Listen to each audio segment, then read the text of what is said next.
ইরা, তুই এত রাতে আমার বেডরুমে কি করিস? আর তুই নিজের জামা খুলতেছিস কেন? কারণ আমি এখন তোকে আদর করব, তোর সাথে রোম্যান্স করব তাই। হোয়াট? কি বলছিস এসব? তুই ঠিক আছিস তো? হুম, আমি ঠিকই আছি আর ঠিকই বলছি। তুই আজকে সারাদিন একটুও আমাকে সময় দেস নাই, তাই রাতে এসেছি ভালোবাসা আদায় করতে।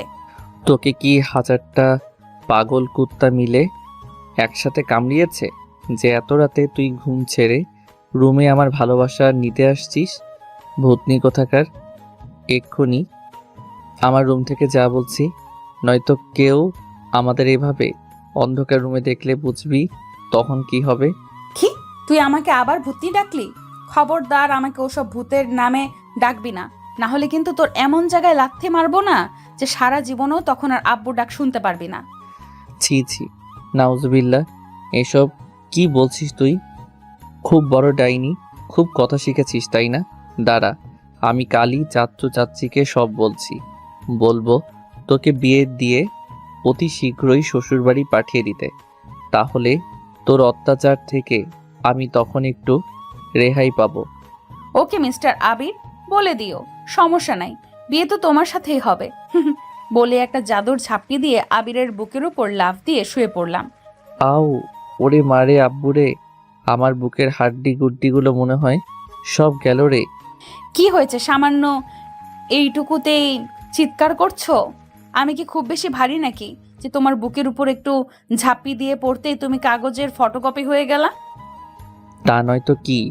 তোর মতো এরকম একটা আটার বস্তা হুট করে যে কারো বুকের উপর এসে পড়লে যে কারোরই হার্ট অ্যাটাক হয়ে যাবে, ফটোকপিও হয়ে যেতে পারে। কি বললি হনুমান? আমি আটার বস্তা না, আমি মাত্র 42 কেজি আর তুই 50। সেদিক থেকে আমার চেয়ে তুই মোটু। অবশ্য তাতে আমার কোনো অসুবিধা নেই। তোর অসুবিধা না থাকলেও আমার আছে। ডাইনি, সর এখন আমার উপর থেকে। এত রাতে আমার রুমে কি চুরি করতে আসছিস? মন, তোর মনটাকে চুরি করতে আসছি। ভালোভাবে যখন সেটা পাচ্ছি না, তাই জোর করেই সেটা নিজের নামে করে নিতে আসছি। দেখ ইরা, আমি তোকে আগেও বলেছি আর এখনো বারবার বলছি, তুই আমার চাচাতো বোন হোস। আমি তোকে সবসময় একজন ভালো বন্ধু আর বোনের চোখে দেখে এসেছি। তাই আমি কখনোই তোকে আমার ওর চোখে দেখতে পারবো না। সমস্যা নাই, দেখতে না পারলে চোখ বন্ধ করে রাখবি। আর কেন, চাচাতো বোন আর চাচাতো ভাইয়ের কি কখনো বিয়ে হয় না, প্রেম হয় না?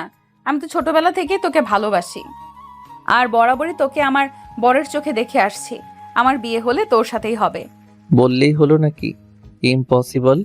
এই ইরা চাইলে সবই পসিবল। এখন চুপচাপ আমাকে তোর বুকে শুয়ে থাকতে দে, নয়তো আমি এখন উঠে গিয়ে তোর আব্বু আম্মুর কাছে গিয়ে বিচার দিব যে তুই এত রাতে রুমে বসে বসে সিগারেট খাচ্ছিলি। এই দেখ, আমার কাছে কিন্তু এরকম একটা ভিডিওও আছে। আরে হ্যাঁ, আমি তো ভিডিওটা দেখে অবাক। যদিও ভিডিওটা আমার নয়, কিন্তু অন্ধকার রুমে একটি ছেলে বসে বসে সিগারেট খাচ্ছে আর মুখ দেখা যাচ্ছে না, এরকম একটা ভিডিও দেখিয়ে ইরা আমাকে ভয় দেখাচ্ছে। ইরা, এইটা তো আমি না তুই। এই ভিডিও কোথায় পেলি? জানি, এটা তুই না ফেসবুক থেকে নামিয়েছিলিস।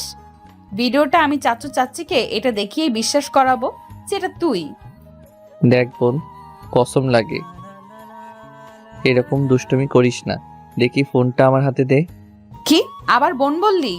যাচ্ছি, আমি ভিডিওটা দেখিয়ে আসি, দাঁড়া। তারপর আমি তোর 12টা বাজাচ্ছি। বোন বলবো না তো কি বলবো? তুই তো আমার চাচাতো বোনই লাগিস। না, বোন লাগি না আমি তোর। আমি হবার পর আমার আম্মু আর কোনো ছেলে হয় নাই। তুই আমাকে বউ বলবি। বউ, বুঝেছিস কুত্তা? ঠিক আছে বউ, মানে চাচাতো বউ। সমস্যা নেই, চাচা তো বউই চলবে। আমি উত্তর দিব। অনেক ভয়ে ভয়ে ওর ব্ল্যাকমেল থেকে বাঁচতে ওর কথাই সায় দিলাম। কেননা আমার আব্বু আম্মু সহ বাসার সবাই ইরাকে প্রচণ্ড পরিমাণে ভালোবাসে আর বিশ্বাস করে। তাই ইরা মিথ্যা কোনো কিছুকে বানিয়ে বললেও সবাই সেইটাকেই সত্য বলে বিশ্বাস করে নেবে। তখন আব্বু আম্মু সবাই মিলে আমাকে 7 সমুদ্র পরিমাণ বকে দিবে। কি হলো, কি ভাবছিস? কিছু ভাবছিস না যে? না, কিছু না। জড়িয়ে ধর। কাকে? আমাকে জড়িয়ে ধর, আমার ঠান্ডা লাগছে। তাহলে রুমে গিয়ে ঘুমাও। ঘুমিয়ে গেলে আর ঠান্ডা লাগবে না। চুপ, একদম বেশি কথা বলে আমাকে রাগিয়ে দিবি না। চুপচাপ যা বললাম সেটা কর, জড়িয়ে ধর। ঠিক আছে, ধরলাম। শক্ত করে জড়িয়ে ধর বলেই আবিরের মাথার চুলগুলোকে টানতে লাগলাম। আও, ধরছি ধরছি। চুল ছাড়, আমার লাগছে। কথাটা পুরোপুরি বলা শেষ না করতেই তখন ইরা আমার ঠোঁট জোড়াটা ওর দখলে নিয়ে নিল আর খুব যত্ন সহকারে আমাকে কিস করতে থাকলো। আমি কোনো প্রকার বাধাও দিতে পারছি না, কারণ ও ওর হাত দুটো ধরে আমার হাত চেপে ধরে রাখছে। প্রায় 5 মিনিট এক নিঃশ্বাসে আমার ঠোঁটের উপর অত্যাচার করার পর ছাড়লো। দুজনেই খুব হাঁপাচ্ছি। ইরা আমার বুকের উপর মাথা দিয়ে জোরে জোরে শ্বাস নিচ্ছে আর ওর হাতের আঙুল দিয়ে আমার ঠোঁট স্পর্শ করছে। উফ, এত মিষ্টি হট ঠোঁট তোর, কাছাকাছি আসলেই নিজের কন্ট্রোল যেন হারিয়ে ফেলি, ছাড়তে ইচ্ছে করছে না। আর একটু হলে তো মেরেই ফেলতেছিলা। সরি গো চাচাতো বর, খুব বেশি শ্বাস আটকে ছিল তাই না? ঠিক আছে, তাহলে আজ আর কিস করবো না, শুধু তোমাকে কোলবালিশ করে খানিকক্ষণ জড়িয়ে ধরে থেকে ঘুমাবো। কোনো কথা বলবে না, নয়তো এই যে ভিডিও আর একটা সিগারেটও জোগাড় করে ধরিয়ে নিয়ে গিয়ে সবাইকে দেখাবো। যা বাবা, এই মেয়ে তো আমাকে ব্ল্যাকমেইল করিয়েই মারবে দেখছি। একটু আগে আমার ঠোঁটের উপর দিয়ে যা ঝড় বয়ে গেল না জানি। এখন বেশি কথা বললে আবার কি হয়, সেই ভয়ে খানিকক্ষণ চুপ করে থাকলাম। আর ইরা আমাকে জড়িয়ে ধরে আমার বুকের উপর শুয়ে থাকলো। ইরা আমার বুকের উপর শুয়ে আছে আর একটু পর দুষ্টুমি করে আমার গায়ে জড়ানো শার্টের বোতাম কটা খুলে আমার বুকে হাত বুলাচ্ছে। এভাবে প্রায় 30 মিনিট কেটে যাওয়ার পর ইরা একসময় আমার বুকে শুয়েই ঘুমের ঘোরে ঢুলতে থাকে। ইরা, এই ইরা। ডাকলি কেন? তো সুন্দর খোলা বুকে মাথা রাখতেই তো আমার ঘুম চলে আসছিল। অনেক হয়েছে, এখন প্লিজ যা। রাত প্রায় 1:30 বাজে। কেউ এত রাতে তোকে আমাকে এক রুমে এভাবে দেখলে বাজে ভাববে। কে কি ভাবলো তাতে এই ইরার কিচ্ছু যায় আসে না। আচ্ছা, আমি এখন যাচ্ছি, কাল আবার আসবো। এই বলে ইরা চলে গেল। এবার আপনাদের ওদের পরিচয় দেওয়ার পালা। আমাদের গল্পের মেন ক্যারেক্টারের নাম হচ্ছে আবির, আর তার নায়িকা চরিত্রের নাম হলো ইরা। ইরা হচ্ছে আবিরের চাচাতো বোন। আবির ইরার 7 দিনের সিনিয়র, আর ইরা আবিরের 7 দিনের জুনিয়র। তাই তারা একে অপরকে কখনো তুই আবার কখনো তুমি করে বলতে স্বাচ্ছন্দ্য বোধ করে। ইরা ছোটবেলা থেকেই আবিরকে পছন্দ করে। আবিরও যে ইরাকে অপছন্দ করে তা না, শুধু ফ্যামিলির এই বোন সম্পর্কটার জন্য আবির ইরাকে খুব একটা পাত্তা দেয় না। আবিরের আব্বু আর ইরার আব্বু একই বাসায় থাকে। ইরা ওর বাবা মার একমাত্র মেয়ে, আর আবিরের ছোট্ট একটা বোন আছে, সে ক্লাস 3-তে পড়ে। ফ্যামিলিতে আবিরের আব্বু, সে সাথে ইরার আব্বু দুজনে মিলে শহরে একটা গার্মেন্টসের ফ্যাক্টরি পরিচালনা করে, আর সেখানে প্রচণ্ড বিজি থাকে। আবিরের আম্মু একজন স্কুল টিচার, আর ইরার আম্মু একজন গৃহিণী। ইরা আবিরের রুম থেকে ঘুম ঘুম চোখ নিয়ে, চোখ ডলতে একটা মুচকি হাসি দিয়ে আবিরের রুম থেকে বের হয়ে যায়। এবার আবির একটা দীর্ঘ নিঃশ্বাস ফেলে আর মনে মনে বলে, যাক বাবা, এবারের মতো সে খুব জোর বেঁচে গেছে। ইরা যদি ওর ফোনের ওই ফেক ভিডিওটা আবিরের আব্বুকে দেখাতো, তাহলে আবিরের আব্বু তো আবিরের খাওয়া দাওয়া একদম বন্ধ করে দিত। আসলে আবির তার আব্বুকে খুব বেশি ভয় পায়, সেই সাথে সে তার আব্বুকে অনেক বেশি সম্মান আর শ্রদ্ধা করে। তাই সে তার আব্বুর কাছে কখনো কালার হতে চায় না। তাদের ফ্যামিলির সবাই আবিরকে খুব ভালোবাসে আর ভদ্র বলে জানে। আবির এমনিতে নেশাপাতি করে না, কিন্তু বন্ধু বান্ধবের বাড়িতে কখনো কখনো আড্ডা জমাতে একটু একটু স্মোক করে। তাছাড়া সে বিড়ি সিগারেট ভুলেও ছোঁয় না। আবির খুব রাগী আর বদমেজাজি টাইপের একজন ছেলে। সে রেগে গেলে উল্টাপাল্টা অনেক কিছু করে ফেলে। এই যেমন ধরেন মারপিট করা, নেশা করা, আবার কখনো কখনো অন্যের রাগ নিজের উপর ঝাড়া, এরকম আর কি। এখন আপনারা ভাবতে পারেন, আবির যেহেতু এত রাগী, তাহলে সে ইরার এমন অত্যাচার সহ্য করে কেন? প্রথমেই বলছি, ইরা আবিরকে ছোটবেলা থেকে অনেক পছন্দ করে। তাই আবির যদি ইরার কোনো কথা অমান্য করে, তাহলে সে যাই হোক কিছু একটা করে। আবিরকে তার আব্বু আম্মুর ভয় দেখায়। আর আবির যেহেতু তার আব্বুকে খুব বেশি ভয় পায়, তাই সেই রেগে গেলেও তার রাগকে কন্ট্রোল করে নিয়ে ইরার কথা মেনে নেয়। যাই হোক, পরদিন সকাল সকাল কারো কারো শুকনো চুলের সুরসুরিতে ঘুম ভাঙে আবিরের। আবির বিরক্ত সহিত চোখ খুলে সামনে তাকিয়ে দেখে ইরা তার লম্বা লম্বা চুলগুলো আবিরের মুখের উপর ফেলে তাকে সুরসুরি দিচ্ছে আর মিটি মিটি হাসছে। এই যে মিস্টার, উঠুন, নিচে আম্মু আপনাকে খেতে ডাকছে। এরা আবিরকে ডাকছে, কিন্তু এরার কথা যেন আবিরের কান পৌঁছাচ্ছে না। সে শুধু ঘুমিয়ে যাচ্ছে। আর আবিরই বা কি দোষ? এই শীতের সময় কারই বা সকাল সকাল বিছানা ছেড়ে উঠতে মন চায় বলেন? কি হলো, তুই উঠছিস না কেন? তোর জন্য আমিও সেই সকাল থেকে না খেয়ে আছি, একসাথে খাবো বলে। না, এইভাবে হবে না দেখছি। তার আমি তোর ব্যবস্থা করছি। বলে তারপর এরা ফ্রিজ থেকে এক বোতল ঠান্ডা পানি বের করে আবিরের চোখে মুখে ছিটিয়ে দেয়। আর মুহূর্তের মধ্যে আবির ঘুম থেকে লাফিয়ে ওঠে। কে কে? আমি ইরা, তোর চাচাতো বউ। ও তুমি? এখন আবার কি হয়েছে? রাতে তো ঠিক করে ঘুমাতে দাওনি, নিজে খুব ঘুমাইছো, আবার সকাল সকাল এসে আমাকে জাগাচ্ছ কেন? কুত্তা, একবার উঠে ঘড়ির দিকে তাকিয়ে দেখ, পুরো বেলা 11টা বাজে। এখন তাড়াতাড়ি উঠে ফ্রেশ হয়ে নিচে আয়। আমি সেই কখন থেকে তোর জন্য রোজা আছি। আমার জন্য রোজা আছো মানে? মানে তোর জন্য আমি সেই সকাল থেকে না খেয়ে আছি, একসাথে খাবো বলে। আর না খেয়ে থাকাতে তো রোজাই বলে। ও আচ্ছা, তুমি যাও, আমি আসছি। কিন্তু তাড়াতাড়ি। আর আমি যদি দ্বিতীয়বার এখন এসে দেখি তুই এখনো শুয়ে আছিস, তাহলে তোর পুরো খবর করে দিব, বলে দিলাম। এভাবে সকাল সকাল আবিরকে একটু তেজ দেখিয়ে ঘুম থেকে জাগিয়ে তোলে ইরা। এগুলো তো কিছুই না, এটা তার নিত্যদিনের কাজ। যাই হোক, তারপর আবির বিছানা ছেড়ে এক চোখ খুলে উঠে দাঁড়ায় আর অপর চোখ হাত দোল্টে দোল্টে মুখে ব্রাশ লাগিয়ে ওয়াশরুমে প্রবেশ করতে যায়। তখন ছোবার সাথে পা লেগে যায় আবিরের। ও সরি সরি আপু, মানে ইরা, আমি আসলে দেখতে পাইনি। কি ব্যাপার, ইরা কথা বলছে না কেন? নাকি আবারও আমাকে মারার জন্য কোনো ষড়যন্ত্র করতেছে? একটু দুই চোখ খুলে দেখি তো। আরে শালা, এটা দেখি সোফার সাথে বাড়ি খাইছি। দূর, এই মেয়ের জন্য আমার মাথাটা বুঝি পুরোপুরি গেছে। আবির গভীর ঘরে এরকমই ভুলভাল কাজ করতে থাকে।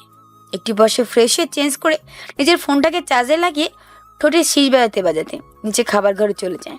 এসে দেখে খাবার টেবিলে প্রায় 10 রকমের খাবার সাজানো, মানে রুটি সবজি থেকে শুরু করে ডাল মাছ মাংস পর্যন্ত। আবির সকাল সকাল এত খাবারের আয়োজন দেখে কিছুই বুঝতে পারে না। সে এত খাবারের আইটেম দেখে ভেবে নেয় আজ হয়তো তাদের বাসায় কোনো গেস্ট আসছে, এগুলো হয়তো তাদের জন্যই। তার সাথে ছোট আম্মু, অর্থাৎ আবির ইরার আম্মুকে ছোট আম্মু বলে ডাকে। আবির সকাল সকাল টেবিলে এত আইটেমের খাবার সাজানো দেখে তো ছোট আম্মুকে ডেকে জিজ্ঞাসা করে, ছোট আম্মু, এত সব আয়োজন কার জন্য? আমাদের বাসায় কি নতুন কোনো অতিথি আসছে নাকি? না বাবা, কে আসবে? এগুলো সব তোর জন্যই। ইরা অনেক সকাল সকাল ঘুম থেকে উঠে তোর জন্য নিজের হাতে ওগুলো সব রান্না করেছে, আমাদের কাউকে আগে খেতে দেয়নি। ও আচ্ছা, তাই নাকি? তোমার মেয়ে একাই রান্না করছে এগুলো? হুম। ছোট আম্মু, এদিকে আসো, শেষবারের মতো আমাকে একবার চুমু খেয়ে যাও। হারামজাদা, এসব কি বলিস? আম্মু, জীবনে তো তোমার মেয়েকে কখনো তোমার মতো রান্না শেখাওনি, আর আজও এত রকম খাবারের আইটেম রেডি করে রেখেছে, তাও আমার জন্য। জানি না কোনটাতে কোন বিষ মিশিয়ে রাখছে আমাকে মারার জন্য। এভাবে বলিস না বাবা, আমার মেয়েটা কত সকাল সকাল উঠে এক হাতে তোর জন্য সব রান্না করেছে, আর তুই কি না তাতেও সন্দেহ করছিস? আচ্ছা ছোট আম্মু, তুমি একটু এদিকে এসে আমাকে একটু একটু করে সব দাও, খেয়ে টেস্ট করে দেখি কোন সাপের বিষ রান্না করে রাখছে তোমার মেয়ে। পারবো না, আমি এখানে কাজ করতেছি, তুই নিজে গিয়ে খা। ইরা কোথায়? জানি না, সকাল সকাল হয়তো আবার আমার হাত পা ভাঙার জন্য কোনো মাস্টার প্ল্যান করতেছে। যাই হোক, এখন নিজেকেই খাবার বেড়ে নিয়ে খেতে হবে। আম্মু তো স্কুলে চলে গেছে। নিজেই প্লেট থেকে ভাত উঠিয়ে নিয়ে খেতে থাকলাম। ধুর ধুর, এটা কি ভাত নাকি পায়েস? এখানে আরেকটু চিনি আর দুধ দিয়ে দিলে তো পুরো পায়েসই হয়ে যেত। এর চেয়ে তো আমাদের বাসার কাজের বুয়ার রান্নাও অনেক ভালো, অন্তত খাওয়া যায়। যতই বদনাম কর, এরপর থেকে এগুলোই তোর খেতে হবে। আর আমি এত কষ্ট করে সকাল সকাল ঘুম থেকে উঠে তোর জন্য রান্না করলাম, আর তুই কিনা সেটাকে কাজের বউ আর রান্নার সাথে তুলনা করছিস? তোর 14 গোষ্ঠীর কপাল ভালো যে আমি শখ করে তোর জন্য রান্না করছি। জীবনেও আমি কখনো রান্না করি নাই, আজকে ইউটিউব দেখে প্রথম। হুম, তা করবে কেন? সব সময় তো থাকো মোবাইল নিয়ে ব্যস্ত। ছোট আম্মুর সাথে তো জীবনেও রান্নাঘরে প্রবেশ করনি। ইস, তুমি আজ রান্না করলে, রান্নার চুলো পাতিল বাসন কোসন সব লজ্জা পেল না তোমাকে দেখে? ফালতু কথা রাখ, আর রান্নাগুলো টেস্ট করে বল কেমন হয়েছে। খুবই খুবই পচা হয়েছে। এর চেয়ে আমার ছোট আম্মুর হাতের রান্না অনেক ভালো। আম্মুর রান্না ভালো হলে আমার রান্নাও নিশ্চয়ই ভালো হবে, কারণ আমি তার মেয়ে। উম, মুখ বাঁকিয়ে লাভ নেই, এখন এগুলো রান্নাই তোমার খেতে হবে, হা করো। বলেই আবিরের সামনে থেকে খাবারের প্লেটটা নিজের হাতে নিয়ে আবিরকে খাইয়ে দিচ্ছি। এত কষ্ট করে সকাল সকাল ওর জন্য রান্না করলাম, আর বদমাইশটা বলে আমার রান্না নাকি পচা। ইরা আবিরের সামনে একটা চেয়ার টেনে নিয়ে বসে পড়ে আর আবিরকে নিজের হাতে খাবার তুলে খাওয়াতে থাকে। একসময় প্লেটের অর্ধেক খাবার শেষ হয়ে আসলে ইরা খাবারের প্লেটটা আবির হাতে ধরিয়ে দিয়ে বলে, নে, আর খেতে হবে না, এখন তুই তোর হাত দিয়ে আমাকে খাইয়ে দে। কেন, তোমার হাতে কি হয়েছে? আমার হাতে সাপের বিষ আটকে গেছে। এত কথা বলো কেন? আমি তোমাকে এতক্ষণ খাইয়ে দিলাম, এখন তুমি আমাকে খাওয়াও। তুমি কি পাগল হয়ে গেছো? ওই তো দেখো, দূর থেকে ছোট্ট আম্মু তোমার সব কাহিনী দেখছে। ও তাই বুঝি? তুমি লজ্জা পাচ্ছ? আগে বলবে তো। আম্মু, তুমি একটু রুমে যাও তো। দেখো, রুম থেকে কি যেন পড়ার শব্দ আসলো। কি মেয়ে বাবা, মিথ্যা কথা বলে নিজের আম্মুকে ভাগিয়ে দিল। তারপর ইরার আম্মু তানিয়া মুসকে আসতে আসতে লজ্জায় মুখ লুকিয়ে রুমের ভেতরে চলে গেল। আর ইরা তখন আবিরের কোলের উপর বসে আবিরের কাঁধে হাত রাখলো। নাও, এখন আমাকে খাইয়ে দাও, আম্মু চলে গেছে। তারপর আবির ইরার হাতে রান্না করা খাবারগুলো থেকে বাঁচার জন্য ইরাকেই ইরার রান্না করা খাবার তুলে খাই দিতে থাকে। নাহলে ইরা তো এগুলো সব খাবার আবিরকে একদম লাঠি ধরে খাওয়াবে। আপনারা আবার ভেবে নিয়েন না ইরা রান্না এতটা খারাপ হয়েছে। এরা ভালোই সুন্দর মতো রান্না শেষ করেছে, শুধু ভাতে একটু পানি বেশি দেওয়াতে ভাতটা একটু পায়েসের মতো হয়ে গেছে। আর তরকারিতে লবণ বেশি হওয়াতে তাতে একটু চিনি মিক্স করে দিয়েছে। আর রুটি গোল করে বানাতে রুটি কম্পাস দিয়ে গোল করে দাগ করে কেটে নিয়েছে আমাদের ইরা। যাই হোক, এখন গল্পে আসি। এরা আবিরের কোলে বসে খাবার খেতে থাকে। খাওয়া শেষ হলে এরা আবিরের কোল থেকে উঠে আশেপাশে তাকিয়ে দেখে কেউ দেখেছে কিনা। তারপর সুযোগ বুঝে হঠাৎ ইরা আবিরের গালে একটা চুমু দিয়ে তার রুমে দৌড় দেয়। এরা দৌড়ে রুমে যেতে যেতে ও রুমের সামনে গিয়ে ঠাস করে আছাড় খেয়ে পড়ে যায়। ঠিক হয়েছে, একদম ঠিক হয়েছে। আল্লাহ যেন আমার মনের কথা শুনছে। সবসময় আমাকে ব্ল্যাকমেল করে না, এখন মজা বুঝো, হা হা হা। কুত্তা, তুই নিশ্চয়ই আমায় মনে মনে গালাগালি দিচ্ছিলি, তাই না? দাঁড়া, নড়বি না তুই, আমি আসতেছি। আমাকে কি ছাগল পাইছিস নাকি যে তোর মার আর খামসি খাওয়ার জন্য এখানে দাঁড়াবো? আমি এখন মিজানদের বাসায় যাচ্ছি, আজকে আর আসবো না। কথাটা বলতে বলতে আবির দৌড়ে বাসা থেকে বের হয়ে রাস্তায় এসে দাঁড়িয়ে হাঁপাতে থাকে আর মনে মনে বলে যে সে খুব জোর বাঁচা গেছে। নয়তোবা এখন আবার ইরা তাকে ধরতে পারলে রাগে হয়তো তাকে খেয়েই ফেলতো। আবির বাইরে এসে মাথা নিচু করে হাঁপাতে থাকে। তারপর সে তার বন্ধু মিজানকে কল দেয় আর জিজ্ঞেস করে, হ্যালো বন্ধু, কোথায় তুই? আরে বেটা, আমরা তো সে কখন থেকে তোর জন্য কলেজের গেটে অপেক্ষা করতেছি। ফোনে ব্যালেন্স ছিল না বলে তোকে কল করতে পারছিলাম না। তুই কোথায়? তাড়াতাড়ি কলেজের গেটের সামনে আয়। শালা গরিব, সারা রাত জেগে যখন গার্লফ্রেন্ডগুলোর সাথে কথা বলিস তখন তোদের ফোনের ব্যালেন্স যেন শেষ হয় না, আর বন্ধুকে একটা কল করতে যাবি তাতেই সবাই ফকির হয়ে যাস। আমরা ফকির আর তুই তো বিল গেস্ট। শালা, এখন আর ডায়লগ না দিয়ে তাড়াতাড়ি চলে আয়, তোকে ছাড়া জমতেছে না। ঠিক আছে, গরিবের দল, তোরা অপেক্ষা কর, আমি আসছি। বলে আবির একটা রিক্সা নিয়ে তাদের কলেজের দিকে এগোতে থাকে। আবিরদের বাসা থেকে তাদের কলেজ খুব একটা বেশি দূরে নয়, মাত্র 3 কিলোমিটারের মতো রাস্তা। আবির কখনো বাইক নিয়ে, আবার কখনো সাইকেল কিংবা বন্ধু বান্ধবের সাথে পায়ে হেঁটেও কলেজে যায়। বুঝতে তো পারছেন, বড়লোকের ছেলে বলে কথা, যখন যেটা ইচ্ছে সেটাই ব্যবহার করতে পারে ও। আবিরের বন্ধুদের কাছে খুবই স্পেশাল, কারণ আবির সবাইকে হাসাতে পারে, আড্ডা জমাতে পারে। যে যেমন তার সাথে তেমন করেই আবির মিশতে পারে, যার কারণে আবিরের ফ্রেন্ড সার্কেলদের মধ্যে সবাই আবিরকে পছন্দ করে। যাই হোক, রিক্সা করে কলেজের দিকে এগোচ্ছে আবির। কিছুক্ষণের মধ্যে রিক্সা এসে থামে কলেজের গেটের সামনে। তারপর আবির রিক্সা ভাড়া মিটে কলেজের গেটের পাশে একটা ছোট্ট দোকানে ক্রাম বোর্ডের ঘরের দিকে লক্ষ্য করে দেখে তার সব বন্ধুরা মিলে সেখানে ক্রাম বোর্ড খেলছে। তাদের মধ্যে একজন আবিরকে দেখতে পেয়ে ইশারা করে আবিরকে তাদের কাছে আসতে বলে। মামা আমরা এদিকে। হ্যাঁ, আসছি। তারপর আবির তার মানিব্যাগটা সামনে রেখে তার বন্ধুদের দিকে এগোতে থাকে। আপনারা আবার ধরে নিয়েন না আবির কিপটে। আমাদের আবির খরচটাও করে, কিন্তু অতিরিক্ত খরচা সে একদম করে না। আবির নিজের টি শার্ট আর চুল ঠিক করে তাদের বন্ধুদের সাথে গিয়ে মিশে যায়। মামা তুই এতক্ষণে আসলি, এত লেট করলি কেন বলতো? দেখছিস এখন কয়টা বাজে? একটু পরই তো কলেজের ক্লাসে বেল পড়ে যাবে। আড্ডা দিব কখন? কলেজের বেল পড়ে যাবে তো কি হয়েছে? কেন, তুই কি আজ ক্লাস করবি না? না, আজ কোনো ক্লাস হবে না। আজ সারাদিন মিলে আমরা আড্ডা দিব, অনেক চিল করব। ঠিক আছে, তুই যখন বলছিস তাহলে তাই হবে। এমনিতেও অনেক দিন ধরে খুব একটা জমি আড্ডা দেওয়া হয় না। হ্যাঁ চলো সবাই, আজ ভরপুর আড্ডা মারতে হবে। তারপর আবির তার সব বন্ধুদের নিয়ে পুরো কলেজের ক্যাম্পাসে জুড়ে আড্ডা দিতে থাকে। আবির একটু রাগী টাইপের হয়। কোনো স্যার ম্যাডাম আবিরকে কোনো কিছু বলে না।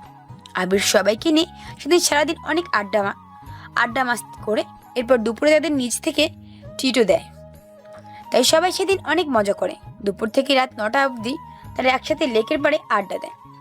ধীরে ধীরে রাত গভীর হয়ে যায়, কিন্তু সেদিকে কারো কোনো খেয়ালই থাকে না। যদিও আবিরের বাসা থেকে ইরা সহ আবিরের আম্মু তাকে বারবার কল করে যাচ্ছে, সেগুলো সে খেয়াল করছে না। বন্ধু, রাত তো অনেক হলো, বাসায় যাবি না নাকি? ধুর, আবার বাসার কথা মনে করিয়ে দিলি। শালা, এতক্ষণ তোদের সাথে ছিলাম তো ওই শাকচুনি ব্ল্যাকমেইলার গুন্ডিটাকে ভুলেছিলাম। সকালে যে একটা দৌড়ানি খেয়ে বাসা থেকে বের হয়েছি, এখন রাতে বাসায় গেলে না জানি আবার আমার সাথে কি করে। মানে কার কথা বলছিস তুই? কে তোকে দৌড়ানি দিচ্ছে? আর বলিস না, ওই যে ইরা, ও তো ইদানিং যেন একটু বেশি অধিকার খাটাচ্ছে আমার উপর। ও, ইরা মানে তো চাচাতো বোন। সে তো ভালো কথা। অধিকার তো সবার উপর খাটানো যায় না। তোর প্রতি ইরা অধিকার দেখানো মানে ইরা তোকে পছন্দ করে। হ্যাঁ, কিন্তু তুই বল দোস্ত, এটা কি কখনো পসিবল? আরে বেটা, তোরা তো আর একই আমার ভাই বোন না। চাচাতো ভাই আর চাচাতো বোন। চাচাতো ভাই আর বোনের মধ্যে তো আজকাল রুম ডেট অবধি হয়। আরে তুই ভুলে গেছিস? ওই যে আমাদের ক্লাসের রিয়াদ, শালা ও তো ওর চাচাতো বোনের সাথে পাকা 1.5 বছর প্রেম করে পালিয়ে তাকে বিয়ে করে নিয়েছে। 2 দিন পর বাচ্চা হবে ওদের। সেগুলো কি ওরা কিংবা ওদের ফ্যামিলি মেনে নেয়নি? তাহলে তুই কেন এত কিছু মনে নিচ্ছিস? চুপ কর শালা ফাজিল, তুই সবার সাথে কি আমার তুলনা করছিস? আমার বেস্ট ফ্রেন্ড হয়ে তুই আমাকে এই চিনলি? আরে না দোস্ত, তুই আমাকে বলছিস? আমি তো জাস্ট তোকে এরকম একটা সম্পর্ক দেখাচ্ছিলাম যাতে তুই ইরাকে মানতে পারিস। আসলে তোর আর ইরার বিয়ে হলে কিন্তু আমাদের এলাকার সবচেয়ে সুন্দর জুটি হিসাবে সবাই তোদেরকেই দিবে। আমি কথাটা বলতেই আমার পেটের ওপর যেন ঠাস করে একটা পাকা তাল পড়ল। ও, কিরে শালা, মারলি কেন? কথাটা বলেই আবির ব্রেঞ্চে বসা থেকে দাঁড়িয়ে একটি রিক্সাকে ইশারা করে। তারপর সে রিক্সায় উঠে গিয়ে তার বন্ধু মেজানের দিকে তাকিয়ে তাকে বিদায় জানিয়ে সে তার বাসার উদ্দেশ্যে রওনা দেয়। কিন্তু একটুখানি রাস্তার সামনে এসে রিক্সার টায়ার পাংচার হয়ে যায়, আর রিক্সা সেখানেই থেমে যায়। এটাকে হয়তো বলে কপাল। এমনিতেই অনেক রাত হয়ে গেছে, তার উপর আবার এটুকু রাস্তাতে রিক্সা টায়ার পাংচার। তারপর আবির একটা লম্বা শ্বাস ছেড়ে আশেপাশে দেখে নেয়, কোথাও আর কোনো রিক্সা পায় না। আবির দেখে পুরো রাস্তা জনমানবহীন হয়ে আছে, রাস্তায় একটি কুকুর বেরোলো নাই। কি আর করার, আবির তারপর হেঁটেই তাদের বাসার উদ্দেশ্যে চলতে শুরু করে। আবির তাদের বাসার সামনে এসে তাদের বাসার মেইন দরজা নক করতেই আবিরের আম্মু এসে দরজা খুলে দেয়। তারপর আবির ভেতরে প্রবেশ করে। আবির ভেতরে আসতেই তার আব্বু তার সামনে এসে দাঁড়ায় আর তাকে বকতে থাকে, কোনো ভদ্রঘরের ছেলে এত রাত অবধি বাসার বাইরে থাকে না। তুমি দিন দিন কেমন যেন চেঞ্জ হয়ে যাচ্ছ। এত রাত হয়ে গেছে, তুমি কি টের পাওনি? তোমার ফোন কোথায় ছিল? ফোন কেন রিসিভ করতে পারছিলে না? এসব নিয়ে অনেক কথা শোনাতে থাকে আবিরের আব্বু। আবিরের আব্বু রাগী গলায় এমন চিৎকার করে, কথাগুলো বলতে শুনে আবিরের ছোট আম্মু অর্থাৎ ইরার আম্মু তানিয়া তার রুম থেকে বের হয়ে বাইরে আসছে। এসে দেখে আবিরের আব্বু আবিরকে বকে দিচ্ছে। এ দেখে সে অনেক কষ্ট পায় যে আবিরের ছোট আম্মু তানিয়া সে আবিরকে প্রচন্ড বেশি ভালোবাসে। তাই কেউ আবিরকে বকলে কিন্তু আবিরের গায়ে হাত তুলে সে সেটা সহ্য করতে পারে না। আবিরকে বকতে দেখে তানিয়া আবিরের সামনে এসে দাঁড়ায়। আহ ভাইজান, কি করছেন? ছেলে মানুষ, এ বয়সে একটু একটু বাইরে আড্ডা দিবি, ছেড়ে দেন না। ও তো প্রতিদিন আর এভাবে বাইরে থাকে না, হয়তো আজ কোনো কারণে আটকা পড়ে গিয়েছিল, তাই বলে বাসায় আসতেই আপনাকে বকতে শুরু করবেন? এটা কেমন কথা? আরে ফাজিল, কোথায় থাকিস? বাইরে গেলে বাসায় ফেরার কথা আর মনে থাকে না নাকি? সময়ও দেখিস না তুই? যা রুমে যা। আর একদিনও যদি এত রাত করে বাইরে থাকিস তাহলে একটা চড় দিয়ে তোর সব দাঁত ভেঙে ফেলবো, বলে দিলাম। রুমে যা। ব্যাস, তাই নিয়ে এভাবে আবিরকে তার আব্বুর হাত থেকে বাঁচিয়ে নেয়। তারপর আবির রুমে এসে চেঞ্জ করে ওয়াশরুমে গিয়ে ফ্রেশ হয়ে নেয়। আবির ওয়াশরুম থেকে বের হয়ে আয়নার সামনে এসে নিজের চুল ঠিক করতে থাকে। তখন আবির হঠাৎ আয়নার তাকিয়ে দেখে তার পেছনে ইরা কেমন একটা অগ্নি দৃষ্টি নিয়ে তাকিয়ে আছে। মনে হচ্ছে যেন একটা রাগী ষাঁড়। ও যে কিনা এক্ষুনি আবিরকে পেছন থেকে এসে গুঁতো দেবে। আবির ড্রেসিং টেবিলে আয়নার মধ্যে ইরাকে দেখে বিশ্বাস করতে পারে না। সেভাবে এটা হয়তো তার মনের ভুল, কারণ এখন রাত বাজে প্রায় 12টা। এত রাতে কি ইরাই তার জন্য জেগে আছে? না, হয়তো এটা আবিরের মনের ভুল। মতো আয়নায় ভূত পেতনি দেখতেছি। ভূত পেতনি না, তুই ঠিকই দেখছিস। এটা আমি তোর পেছনে দাঁড়িয়ে, তোর জম। ধুর, কি সব যে বলো না। আমার এখনো বিয়ে হয়নি, জীবনে এখনো কত কিছু করা বাকি। আর যমরাজ তো আসে মানুষের আয়ু ফুরিয়ে গেলে। তাহলে কি এই শিশু বয়সেই আমার আয়ু ফুরিয়ে গেছে যে জম সোজা রাতেই আমার রুমে চলে আসছে? শোনা, আমি তোমাকে তোমার আয়ু ফুরানোর আগেই তোমাকে গিলে কাঁচা খেয়ে নিব। এতক্ষণ আমার ভয়েই নিশ্চয়ই বাসায় বাসায় আসতে লেট করতেছিলি, আমাকে কষ্ট দিচ্ছিলি। না, ওই আসলে একটু। বলতে হবে না, আমি সব বুঝি। খাওয়া শেষ করে আবার রুমে আসবি, নয়তো তোর খবর আছে। আচ্ছা, আসবো। তারপর ইরা আবিরকে আরো কিছু বলতে চায়, কিন্তু বলতে পারে না, কারণ তখন আবিরের আম্মু আবিরের জন্য তার রুমে খাবার নিয়ে আসছিল। তাই ইরা চলে যায়। তারপর আবির ডিনার সেরে নিয়ে কথার মতো ইরার রুমের সামনে যায়, কিন্তু এত রাতে সে ইরার রুমের ভেতর প্রবেশ করতে সে ভয় পায়। কি হলো, আমার রুমে আসতে কি ভয় পাচ্ছিস? না মানে, ওই একটু সাহস জোগাচ্ছিলাম আর কি। যেমন সবাই চিড়িয়াখানায় ঢুকতে গেলে মানুষ বুকে ফু দেয় না, সেরকম আর কি। কি, তুই কি আমার রুমকে চিড়িয়াখানা বললি?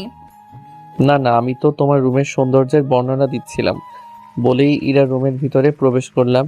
দেখি ইরা খাটের উপর বালিশে হেলান দিয়ে বসে আছে। হইছে, আর আমার রুমের বর্ণনা দিতে হবে না। দরজা আটকে দে। কেন দরজা আটকাবো কেন? আরে দরজা না আটকালে সবাই দেখে ফেলবে না। আচ্ছা দিচ্ছি, এখন বলো কেন ডাকছো? সকালে আমি যে দরজার সামনে পা স্লিপ করে পড়ে গেলাম, কোমরে খুব ব্যথা পেয়েছি। একটু ব্যথার টেস্ট লাগিয়ে দে। আমি কেন তোমার কোমরে হাত দিতে যাব? তুমি ব্যথা পেয়েছো, তুমি লাগাও। তোর জন্য যখন আমি পড়ে গেছি তখন তুই আমার সেবা করবি, আর আমার হাত কোমর অবধি পৌঁছায় না। কিন্তু আমি নিজেকে সামলাতে পারবো না।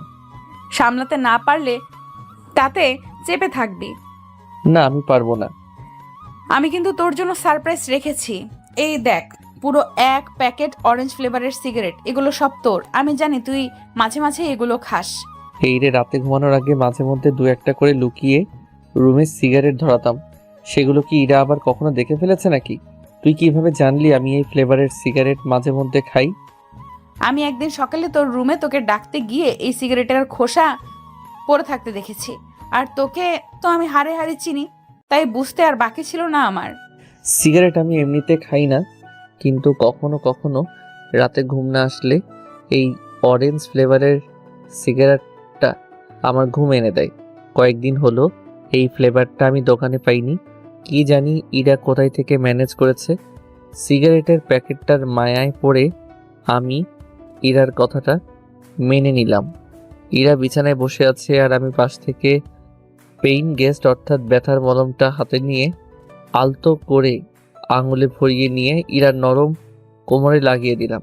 মুহূর্তেই আমার হাতের স্পর্শে ইরা কেমন কেঁপে উঠল। মনে হচ্ছে ওর পুরো শরীরে লোম যেন দাঁড়িয়ে গেছে। আমি চোখ বন্ধ ইরার কোমরে জেল লাগিয়ে দিচ্ছি, খুব আলতোভাবে, পুরোপুরিভাবে ওকে না ছুঁয়ে। একটু পর অনুভব করলাম কারো নাকের গরম নিঃশ্বাস আমার মুখে পড়ছে। তারপর চোখ খুলতেই দেখি ইরা আমার খুব কাছাকাছি চলে আসছে। বুঝলাম এই মেয়ে এখন আবার আমার সাথে উল্টাপাল্টা কিছু করতে চলেছে। ওর গোলাপি ঠোঁট দুটো কেমন কাঁপছে, মনে হয় এখনই আমাকে কিস করবে। বুঝতে পেরে আমি মাথা সরিয়ে নিলাম। ইরা, কি করছিস তুই? কি আবার? তুই তো আমায় কিছু করতে দিলি না, তার আগেই নিজের মাথা সরিয়ে নিলি। কেন? পাগলামি বন্ধ কর আর আমার সিগারেটটা দে এখন। এই নে ধর। আবির এখান থেকে একটা বের করে আমাকে ধরিয়ে দে তো, আমি একটু টেস্ট করে দেখি এটা কেমন লাগে। তুই সত্যি সত্যি খাবি নাকি? হ্যাঁ খাবো, কিন্তু এটা কিভাবে ধরায়? তুই একটু ধরিয়ে আমাকে দে, দু একটা টান দিয়ে দে। দাঁড়া, আমি ধরিয়ে দিচ্ছি। তারপর প্যাকেটটা থেকে একটা সিগারেট বের করে সেটা ধরিয়ে ইরার সামনে নিলাম। এই নে। বাহ দারুণ তো। আবির এদিকে আয়। কেন? আরে জীবনে প্রথমবার সিগারেট খাচ্ছি, এর একটা স্মৃতি ধরে রাখতে হবে না? ছটপট এইভাবে আমার কয়েকটা ছবি তোল। ঠিক আছে, তোর ফোনটা দে। তারপর আবির ইরার ফোন নিয়ে তাদের কয়েকটা সিগারেট মুখে ধরনের ছবি তুলে নেয় আর সেগুলো ইরাকে দেখায়। বাহ অনেক সুন্দর ছবি তুলেছিস তো। হয়েছে এবার তো ফোন হয়েছে, এবার তো আমি যাই। যা। এই বলে আবির ইরার রুম থেকে বের হয়ে সোজা নিজের রুমে এসে চুপচাপ শুয়ে ঘুমিয়ে পড়ে। পরদিন সকাল সকাল ঘুম ভাঙলে আবির ঘুম থেকে উঠে ফ্রেশ হয়ে খাওয়া দাওয়া শেষ করে তার কলেজে চলে যায়। দুদিন ধরে সে কলেজে যায়নি, তাই আজ সে তার কলেজ মিস করেনি। আবির সারাদিনের কলেজে সেই সাথে বন্ধুদের সাথে আড্ডা দিয়ে বিকেলে বাসায় আসে। বিকেলে আবির বাসায় আসতে তার ছোট বোন লামিয়া এসে তার সাথে জেদ করে। ভাইয়া, আমার চকলেট এনেছো? আমাকে চকলেট দাও। বড়ি, এই নে তোর চকলেট বলে লামিয়াকে কোলে তুলে নিয়ে ওর কপালে একটা চুমু দিলাম। কিন্তু কথা হচ্ছে আমি ইরাকে আশেপাশে কোথাও দেখছি না। তারপর আবির লামিয়াকে কোল থেকে নামিয়ে নিয়ে তার রুমে চলে যায়। আবির রুমে গিয়ে ড্রেস চেঞ্জ করে ফ্রেশ হয়ে খাবার খেয়ে নেয়। তারপর সন্ধ্যাবেলা আবির তার রুমে একা একা বসে বই পড়তেছিল। তখন হঠাৎ ইরা আবিরকে রুমে এসে আবিরের পাশে এসে বসে। আবির ভাবছে ইরা হয়তো পড়তে আসে, তাই সে আর কিছু বলেনি। একটু পর ইরা আবিরের পাশ থেকে উঠে গিয়ে দরজা লাগিয়ে দিল আর আবিরের কাছে আবার এসে বসলো। কিরে, তুই দরজা কেন লাগাচ্ছিস? কারণ সারা দিন আমি যেটা করতে পারি নাই এখন সেটা করব। মানে কি করবি তুই? এই যে তোর কোলে বসে তোর ঠোঁটে কিস করব। না, এটা হয় না। তুই আমার চাচাতো বোন হোস। তুই যখন তখন এভাবে আমাকে কিস করতে পারিস না। বেশি কথা বললে আমি কিন্তু এখন চিৎকার করব। তারপর সবাই এসে জিজ্ঞেস করলে আমি সবাইকে বলবো তুই আমাকে তোর রুমে আটকে রেখে আমাকে রেপ করতে চাইছিলি। তুই আমার নামে এত বড় একটা মিথ্যা বলতে পারবি? আমি তোর ভালোবাসার জন্য সব করতে পারবো। আমি ইরার কথায় আর কোনো উত্তর দিতে পারলাম না, কারণ আমি বললেও কেউ আমার কথা বিশ্বাস করবে না। ইরা যেটা বলবে সেটাই। আমি চেয়ারে বসে বই হাতে নিয়ে বই পড়তেছিলাম। মধ্যে আমাকে জড়িয়ে ধরে ওর ঠোঁট আর আমার ঠোঁট এক করে দেয়। কতক্ষণ এভাবে ছিলাম জানি না। এরপর আমি ইরাকে ছেড়ে দিতেই ইরা বলল, এতক্ষণে যেন একটু সুস্থ লাগছে। জানিস আমি সারাদিন তোকে অনেক বেশি মিস করছি। সুযোগের অপেক্ষায় ছিলাম কখন তুই কলেজ থেকে ফিরবি আর আমি তোকে দেখব, তোর সাথে দুষ্টুমি করব। আমি তো সেই বিকেলেই কলেজ থেকে ফিরেছি। বাসায় এসে তো তোকে কিংবা ছোট আম্মু কাউকে দেখিনি। আমি বাসায় তোর আসার অপেক্ষা করতে করতে শেষমেশ আম্মুর সাথে একটু পাশের বাসার আন্টির ওখানে গিয়েছিলাম। ও তা আদর তো করলি, এবার আমাকে ছাড়। ছাড়বো না। তোর কি গলা টিপে মেরে ফেলবো নাকি?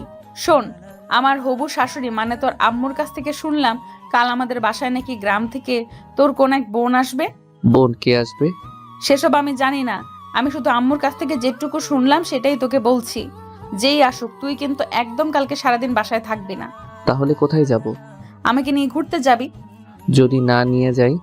যদি না যাস তাহলে এই দেখ, সেদিন আমার রুমে তুই যে আমাকে সিগারেট ধরিয়ে দিয়ে এতগুলো ছবি তুলে দিলি, এগুলো সব নিয়ে গিয়ে আমি তোর আব্বুকে দেখাবো আর বলবো, বড় আব্বু দেখো তোমার ছেলে জোর করে আমাকে সিগারেট খাইয়েছে আর ভিডিও করে নিয়েছে। এখন বলতেছে এগুলো নাকি ও ইন্টারনেটে ছেড়ে দিবে সামান্য কিছু লাইক কমেন্ট আর ভিউ পাওয়ার জন্য। তারপর বড় আব্বু যখন তোকে বানাবে না তখন বুঝবি মজা। আপনারা দেখলেন তো ইরা ঠিক কোথায় আমাকে ব্ল্যাকমেল করে ওর কথায় বাধ্য করে নিল। সেদিন তো আমি নিজে ইচ্ছে করে ইরার হাতে সিগারেট ধরিয়ে দেইনি, বরং ও নিজেই তো আমার হাতে সিগারেটের প্যাকেটটা ধরিয়ে দিয়ে সেটা ওকে দিতে বলল। আর ওর ফোনে সেই ছবিও আমাকে স্মৃতিস্বরূপ তুলে দিতে বলল। এখন সেই ছবিগুলো দিয়েই আমাকে ব্ল্যাকমেইল করছে ইরা। আমি জানি আমি যতই না বলি না কেন ইরার কথা আমাকে মানতেই হবে। তাই আর কোনো কিছু ভাবনা চিন্তা না করে ইরাকে বললাম কাল কখন যেতে হবে। সকাল সকাল যাব, তারপর সারাদিন ঘুরে রাতে বাসায় আসবো। কিন্তু বাসায় কি বলে ম্যানেজ করবি সব? সেসব নিয়ে তোর ভাবতে হবে না। তুই ওগুলো আমার উপর ছেড়ে দে। আচ্ছা, তাহলে কাল সব ম্যানেজ করে সময় মতো রেডি থাকিস। তারপর ইরা তার রুমে চলে যায় আর আবির বসে বসে পড়তে থাকে। রাতে খাওয়ার সময় হয়ে আসলে তারা সবাই একসাথে খাবার ঘরে বসে ডিনার করে নেয়। তারপর যে যার রুমে চলে যায়। রাতে ইরা আর আবিরের কাছে যায় না। আবির সকাল সকাল ঘুম থেকে উঠে চোখ খুলে দেখে ইরা তার বুকের উপর শুয়ে আছে আর দরজাটাও একটু খোলা। তাই সে তাড়াতাড়ি করে ইরাকে জাগিয়ে দিয়ে বলে, ইরা, তুই আমার রুমে কখন আসলি? আর এভাবে আমার বুকের উপর শুয়ে আছিস কেন? কি করব, রাতে অনেকক্ষণ জেগেছিলাম, কিছুতেই ঘুম আসতেছিল না। তাই মাঝরাতে তোর রুমে এসে দেখি তুই ঘুমে কাদা। তাই আমিও তোকে আর বিরক্ত না করে তোর বুকের উপরেই শুয়ে ঘুমিয়ে পড়েছিলাম। আচ্ছা, এখন তো ওঠ। উঠবো, আগে আমার কপালে একটা চুমু দে তো। তারপর আমি ইরার কপালে আলতো করে আমার ঠোঁটগুলোকে একটু ছুঁয়ে দিলাম। আর তখন ইরা একটা মুচকি হাসি দিয়ে আমার বুকের উপর থেকে উঠে চলে গেল। ইরা উঠে তার রুমে চলে যায়। আবির ঘড়ির দিকে তাকিয়ে দেখে 8:30 বাজে। তারপর সে উঠে ফ্রেশ হয়ে নাস্তা করতে নিচে খাবার ঘরে আসছেন। আবির কাছে একটু সকাল সকাল উঠতে দেখে তার ছোট আম্মু তানিয়া বলে, কি ব্যাপার, আমার বাপজানের আজ এত তাড়াতাড়ি ঘুম ভাঙলো যে? ছোট আম্মু আজ একটু সকাল সকালই ঘুম ছেড়েছে। তা বেশ তো, এমনিতে সকাল সকাল ঘুম থেকে উঠলে শরীর আর মন দুটো সারাদিন খুব ভালো থাকবে। আম্মু খেতে দাও, তুমি তো জানো সকালে আমি বেশিক্ষণ না খেয়ে থাকতে পারি না, আমার পেটে ব্যথা করে। দিচ্ছি। তুই ইরাকে একটু দেখ না, ও ঘুম থেকে উঠলো কি না। সব একসাথে বসে খাই। ওকে একটু ডেকে নিয়ে আয় না বাবা। আমাকে ডাকতে হবে না, আমি আসছি। বাহ, তুইও আজ দেখি সকাল সকাল উঠে গেছিস, ব্যাপার কি? আচ্ছা আম্মু, বড় আব্বুকে দেখছি না যে। বড় আম্মু কোথায়? এত সকাল সকালই লামিয়াকে নিয়ে স্কুলে চলে গেছে নাকি? আরে না, তোকে না গতকাল বললাম যে আজ আবিরের মেজো খালার মেয়ে গ্রাম থেকে আসবে। ভাবি তাকে সকাল সকাল রিসিভ করতে বাস স্ট্যান্ডে গেছে, একটু পরে চলে আসবে। তো নাস্তা করে নে। তাড়াতাড়ি দাও। তোরা বস, আমি নাস্তা দিচ্ছি। শোনো, তুমি এক্ষুনি রুমে গিয়ে তাড়াতাড়ি রেডি হও, আমরা বের হব। আমি ড্রাইভার আঙ্কেলকে বলে গাড়ি ডেকে নিচ্ছি। মানে তোরা কি কোথাও বেড়াবে নাকি? আম্মু, আসলে আমার এক বান্ধবী হঠাৎ করে ব্রেন স্ট্রোক করছে। আমি আবিরকে নিয়ে ওকে দেখতে যাব, আর আমাদের ফিরতে একটু লেট হবে। সে কি, তোর বান্ধবী এই বয়সে বিনিষ্ট করেছে? আহারে, আমিও যাই তাকে দেখতে। না, তোমার যেতে হবে না। তুমি আমাদের সাথে গেলে বাসায় বড় আম্মুর সাথে কে থাকবে? সেটাও তো কথা। আচ্ছা তাহলে তোরাই যা, সাবধানে যাস আর তাড়াতাড়ি ফিরে আসিস। তারপর আমরা নাস্তা করে যে যার রুমে চলে গেলাম রেডি হতে। আমি একটা নীল পাঞ্জাবি আর পায়জামা পরে নিলাম। তারপর ঠিকঠাক মতো রেডি হয়ে বাসার গেটের সামনে গাড়ির কাছে এসে দাঁড়ালাম। একটু পর ইরা আসলো। আমি ইরার দিকে তাকিয়ে হা হয়ে গেলাম। ইরা এমনিতেই অনেক সুন্দর, যে কোনো পেশাকেই ইরাকে অসম্ভব সুন্দর লাগে। তারপর আজও আমার পছন্দের একটা শাড়ি আর কপালের কালো টিপ, সেই সাথে ঝুমকো কানের দুল আর হাতে নীল রেশমি চুড়ি পরছে। সব মিলিয়ে যেন অপূর্ব এক সুন্দরী লাগছে ইরাকে। ওর দিকে কতক্ষণ দিকে তাকিয়েছিলাম জানি না, হুঁশ ফিরল ইরার চুটকির আওয়াজে। এই যে মিস্টার আবির, যাবেন না? যাব। তারপর আমরা দুজনেই একটু মুচকি হাসি হেসে দিলাম আর গাড়িতে উঠে বসলাম। ইরা ড্রাইভারকে আমাদের সাথে যেতে নিষেধ করে দিয়েছে, তাই ড্রাইভার শুধু বাসার সামনে গাড়ি রেখে সে চলে গেছে। আমি বিসমিল্লা বলে গাড়ি স্টার্ট করলাম।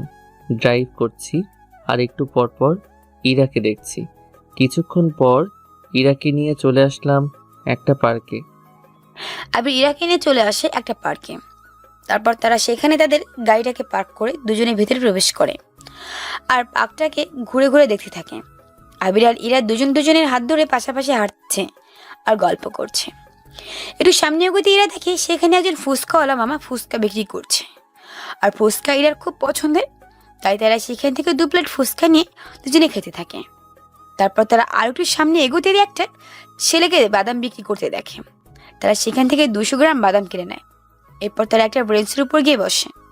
আবির ইরার কোলে মাথা রেখে শুয়ে ব্রেঞ্চে পা দুলাতে থাকে আর ইরা বাদামের খোসা ছাড়িয়ে একটা একটা করে আবিরের মুখে দিতে থাকে। সেখানে তারা অনেকটা সময় কাটায়। তার কিছুক্ষণ পর ইরা হঠাৎ বলে ওঠে, আবির, আমার না শরীরটা কেমন যেন করতেছে, একটু মাথায় হাত বুলিয়ে দে না আমার। কি কি হয়েছে তোর? তোর কি খুব বেশি খারাপ লাগতেছে? চল বাসায় চল, না, যাব না। তুই একটু খানিকক্ষণ জড়িয়ে ধর আমায়, তাহলে সব ঠিক হয়ে যাবে। এখানে সবার সামনে তোকে জড়িয়ে ধরবো? হ্যাঁ, তা নয় তো কি। পার্কে তো মানুষ এরকম সময় কাটাতেই আসে প্রেমিকের সাথে। আচ্ছা দেখি কি হয়েছে তোর। বলেই ইরাকে কাছে টেনে নিলাম, আর ইরা তখন চোখ বন্ধ করে খানিকক্ষণ আমার কাঁধে মাথা রেখে আমাকে জড়িয়ে ধরে বসলো।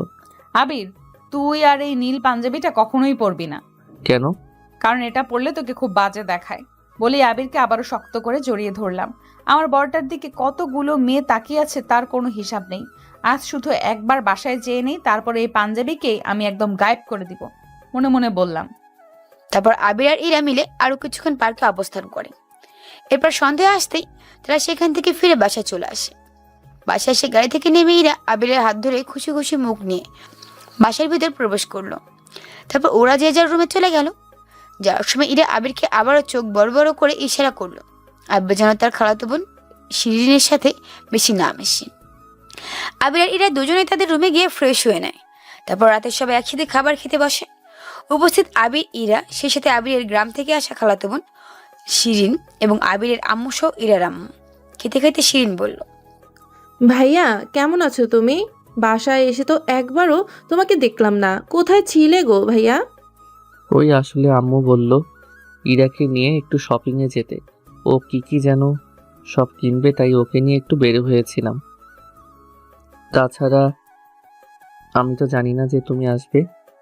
ও আচ্ছা, তা ভাইয়া তোমার গল্প লেখা কেমন চলতেছে? এখনো কি নিয়ে লিখছো? আমার আর তোমার একটা গল্প লিখো তো। আচ্ছা লিখবো, এখন খাওয়া শেষ করো। তা খালা খালু সবাই কেমন আছে? আলহামদুলিল্লাহ ভালো। আম্মু তোমাকে যেতে বলেছে। ও তা তোমার সাথে খালা খালুকে নিয়ে আসলেই তো পারতে। বলেছিলাম কিন্তু আসলো না, বলে বাড়িতে এখন কত কাজ, তাই তোমাদের যেতে বলেছে।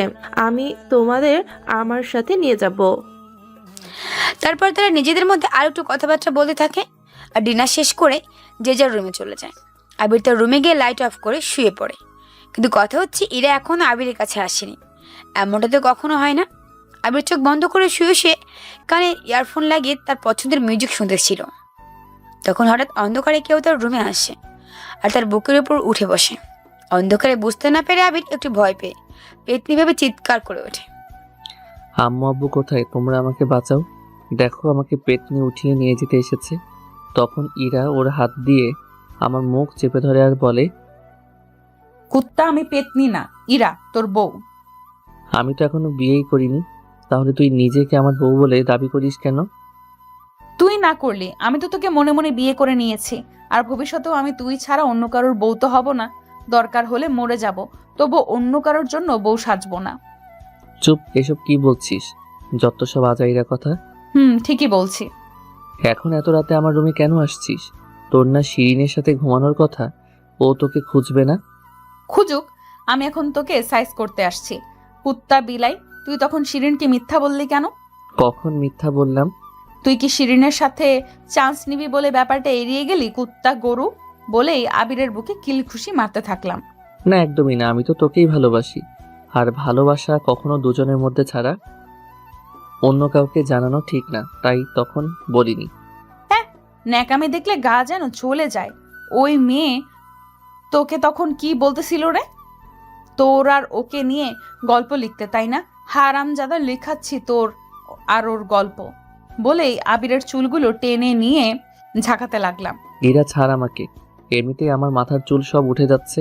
তার উপর তুই যদি এভাবে আমার চুলের উপর অত্যাচার করিস, তাহলে মাথায় আর কিছু থাকবে না, আমার পুরো টাকলা হয়ে যাব তখন। হোক, সমস্যা নেই। সমস্যা নেই মানে? তখন তোকেই সবাই টাকলা আবিরের বউ বলে ডাকবে। তাতে আমার কোনো সমস্যা নাই তোর বউ হতে। কাল থেকে তোর ওই মেয়ের সাথে কথা নাই, কথাই বন্ধ। কলেজ থেকে এসে সোজা নিজের রুমে আটকা থাকবি আর আমার সাথে গল্প করবি। একদম ওই মেয়ের কাছে একা থাকবি না, বলে রাখলাম, না হলে কিন্তু খুন করে দেব তোকে।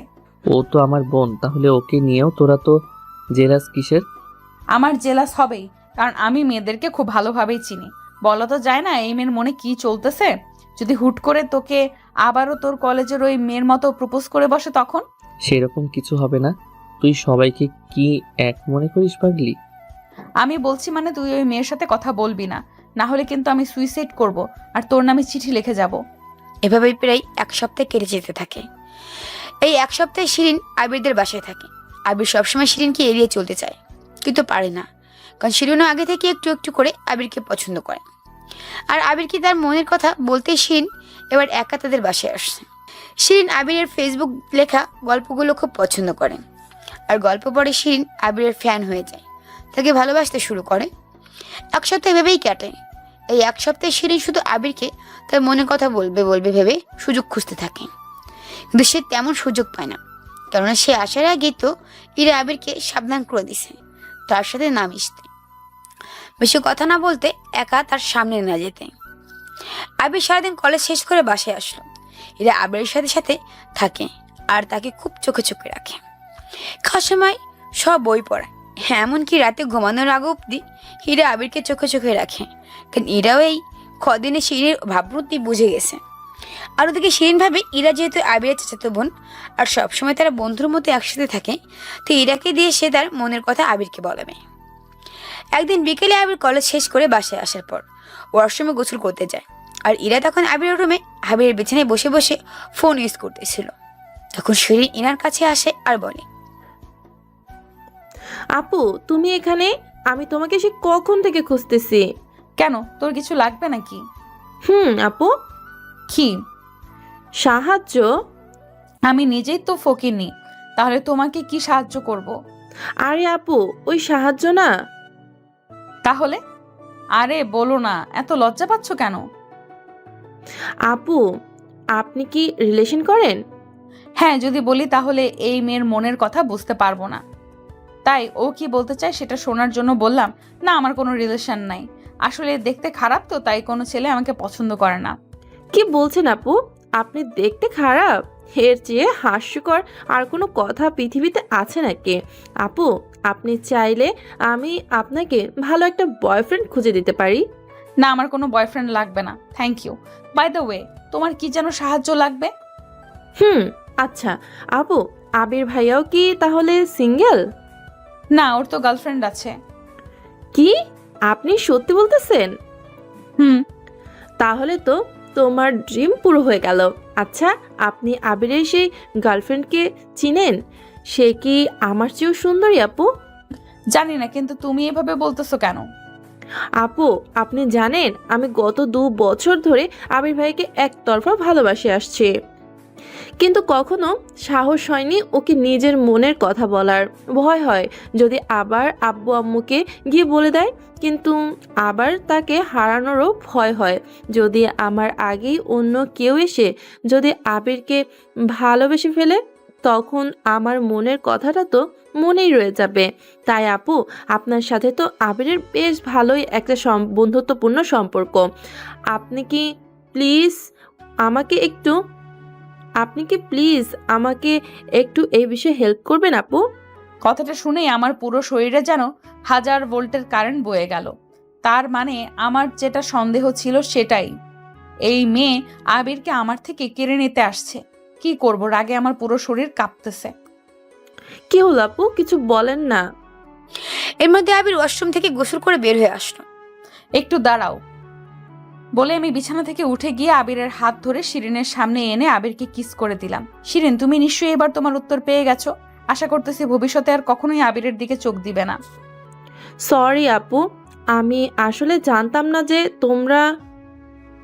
আমি তো কিছুই বুঝতে পারছি না কি থেকে কি হচ্ছে, তাই চুপচাপ সেখানেই স্ট্যাচু হয়ে দাঁড়িয়ে রইলাম। এখন তুমি তোমার রুমে যেতে পারো। তারপর শিরিন কান্না করতে করতে রুম থেকে বের হয়ে যায়। ইরা, কি হয়েছে? তুই আমাকে শিরিনের সামনে কিস করলি কেন? আর ও কান্না করতে করতে চলে গেল যে? শিরিন কান্না করতে করতে চলে গেল বলে তোর যেন বুকটা ফেটে যাচ্ছে? না, কিন্তু আমাকে তো বলো ও কান্না করলো কেন? আর তুই ওকে কি বলতেছিলি?